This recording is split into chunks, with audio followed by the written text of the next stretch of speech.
Olá, sejam bem-vindos ao Goiás Bem no Enem. Esse programa visa contribuir para que você possa alcançar um bom desempenho no Enem com sucesso e vitórias. Sou Leandro Brezeguelo, professor de Biologia, e hoje vamos estudar sobre imunidade. Os conteúdos estudados são todos de acordo com a matriz do Enem de 2020. Queridos, pensa num assunto importante. De 10 anos do Enem, 8 questões. Todo ano, o INEP ele disponibiliza dicas e esse ano não foi diferente. O INEP já fez as dicas de o que vai cair em biologia e uma das dicas foi imunidade. Estamos no momento de pandemia, no momento que se fala muito sobre vacina. Então, eu preciso que você preste muita atenção. Chame seus amigos, chame quem você conhece para assistir essa aula. Eu vou te dar dicas preciosas aqui hoje para você acertar a questão do Enem 2020. Tudo bem?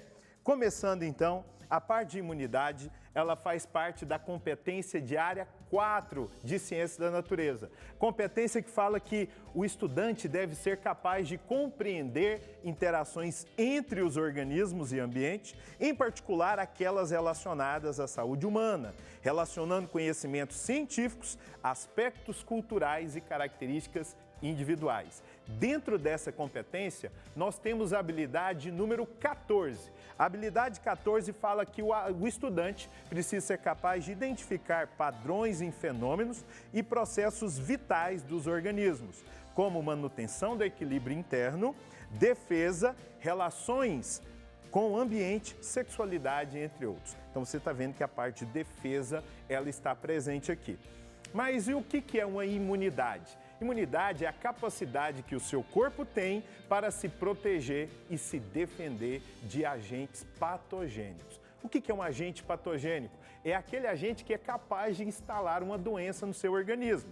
Pode ser um vírus, pode ser uma bactéria, um protozoário, um verme. Então existe uma gama de patógenos que pode afetar o nosso organismo instalando uma doença. Nós temos a imunidade inata, que é aquela que nós já nascemos com ela. A pele, secreções do corpo, como lágrima, leite materno, saliva, contêm substâncias que podem bloquear o desenvolvimento de micro-organismos. Mas também temos ao longo da vida a imunidade adaptativa. A imunidade adaptativa é aquela imunidade, aquela defesa que o seu organismo vai desenvolvendo, doença por doença, para se proteger e combater aquele agente patógeno. Eu vou apresentar aqui hoje para você, dentro da imunidade adaptativa, a chamada imunidade humoral. O que é imunidade humoral? É a capacidade do nosso corpo de produzir anticorpos. Queridos, uma grande confusão que é feita dentro do estudo de imunidade é falar que os anticorpos, eles são soldadinhos. Aquela ideia de que ele é um ser vivo que vai à luta e combate. Anticorpo é uma proteína. E como proteína, não é ser vivo. Ser vivo é a célula que produz essa proteína. Então nós vamos apresentar os verdadeiros soldados dessa guerra e as armas que eles vão utilizar para combater esses micro-organismos. E essas armas são os anticorpos. Tudo começa quando um micro-organismo ou um agente patogênico adentra o seu corpo. Ele conseguiu vencer a chamada barreira de entrada. E assim, no seu organismo, uma célula grande, chamada macrófago, ela vai englobar, ela vai fagocitar aquele corpo estranho. E fragmentos dele vão ser apresentados para uma célula que vai fazer a identificação. Essa célula é essa aqui, o linfócito T auxiliar ou célula T auxiliar. É papel dela analisar fragmentos daquele agente estranho, daquele patógeno, para ele fazer uma identificação específica.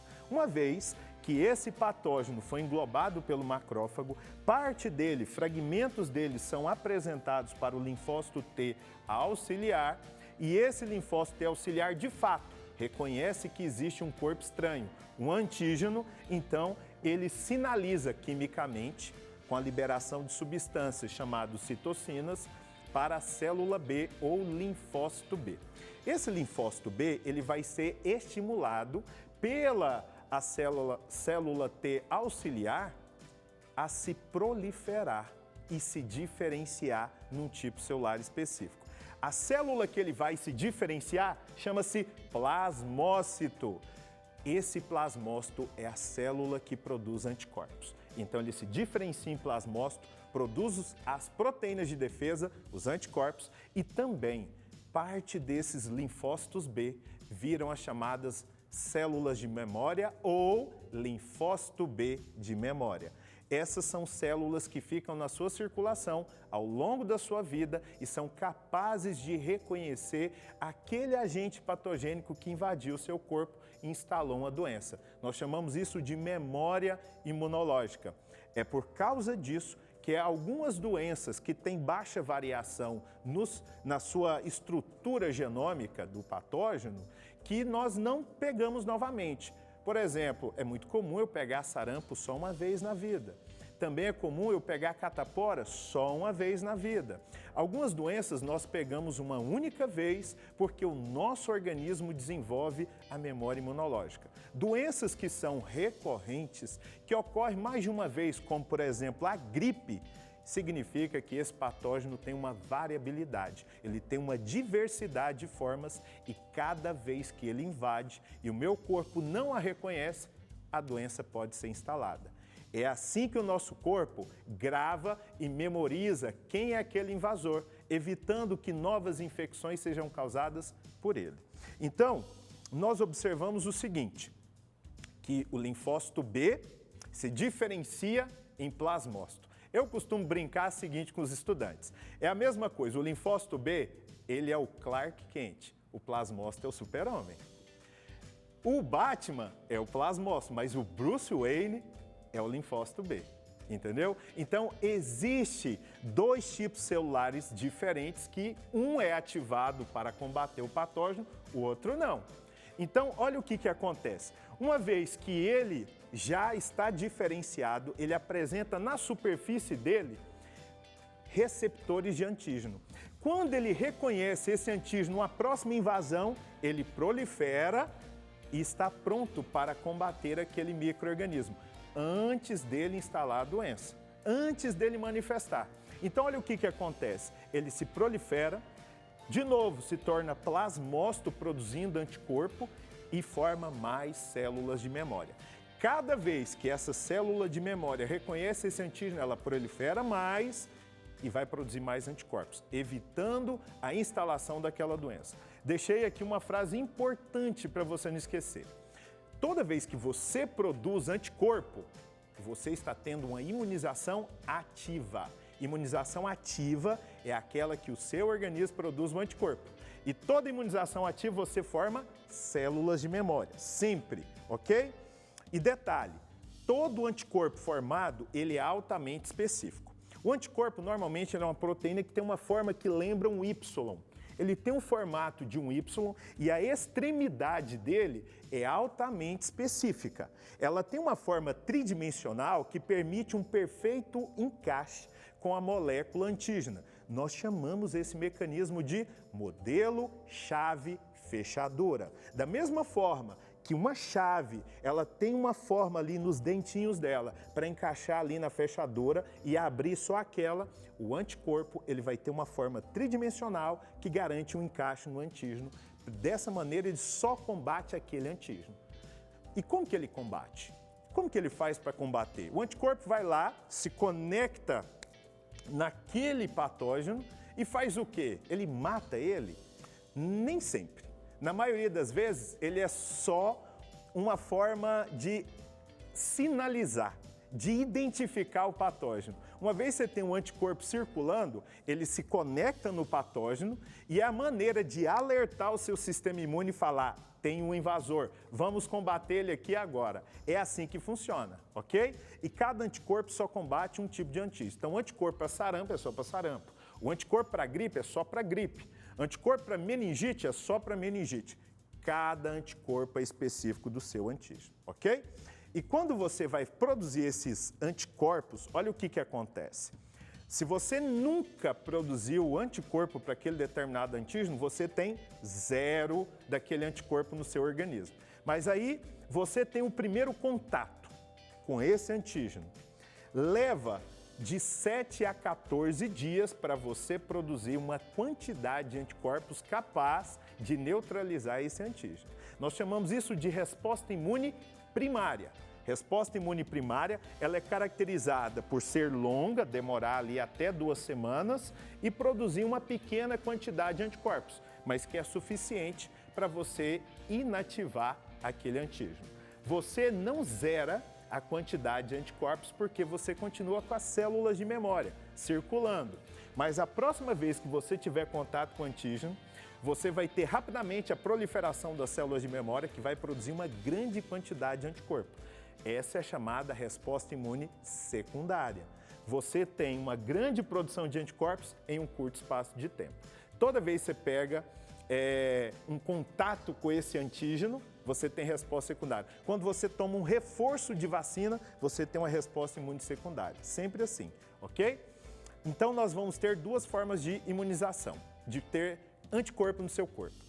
A imunização ativa, que você produz o anticorpo, e toda vez que você produzir vai ter célula de memória. E outra coisa é que você pode produzir quando tem uma doença ou você vai simplesmente desenvolver esses anticorpos tendo contato com antígenos inativados ou atenuados. Isso é a vacina. A vacina, ela nada mais é do que uma imunização ativa artificial. A passiva é aquela que você recebe o anticorpo pronto. E essa produção de anticorpo pronto, essa recepção de anticorpo pronto, ela só é possível quando você está sendo gestado na barriga da sua mãe ou quando você recebe o leite materno. Mas também através do soro imune. Essa é uma forma de você receber esse anticorpo pronto, ok? Vamos fazer aqui uma questão do Enem do ano passado, que fala sobre essa questão da imunidade. O enunciado fala assim: a esquistossomose, barriga d'água, caracteriza-se pela inflamação do fígado e do baço, causado pelo verme Schistossoma mansoni, que é o esquistossomo. O contágio ocorre depois que larvas do verme são liberadas na água pelo caramujo do gênero Bionfalaria, seu hospedeiro intermediário, e penetram na pele humana. Após o diagnóstico, o tratamento tradicional utiliza medicamentos por via oral para matar o parasita dentro do corpo. Uma nova estratégia terapêutica baseia-se na utilização de uma vacina, ok? Feita a partir de uma proteína extraída do verme que induz o organismo humano a produzir anticorpos para combater e prevenir a doença. Olha a dica: prevenir a doença. Então, o comando, toda vez que você for ler uma questão de biologia no Enem, atenção ao comando. O comando vai direcionar você para o item correto ali, a alternativa adequada. Olha o que ele diz. Uma vantagem da vacina em relação ao tratamento tradicional, qual que é o tradicional? O remédio via oral. Qual que é a vantagem da vacina? Ele falou que era para prevenir, então não vou desenvolver a doença. Então, é que ela poderá... Então, quando você analisa essa vantagem, você vê que a letra E é a adequada. Porque ela diz assim, ela poderá eliminar o esquistossomo dentro do organismo antes da manifestação de sintomas, mostrando o caráter preventivo. É o que a gente chama de profilático, profilaxia. Tudo bem? Queridos, por hoje é só. Assim finalizamos a nossa aula e contamos com você para a próxima aula de Biologia, aqui no Goiás Bem no Enem. Muito obrigado, galera. Até a próxima. Forte abraço. Outro tema super importante, ainda mais por estar relacionado com esse momento difícil de pandemia que estamos passando. Então, se teve dúvida, você pode rever esta e outras videoaulas em nosso canal no YouTube, que está aparecendo aí para você no vídeo, beleza? Não deixe de acompanhar o portal NetEscola da Seduc Goiás. Lá tem muito conteúdo bacana para você se preparar para o Enem 2020, combinado? Um forte abraço, até semana que vem e tchau, tchau!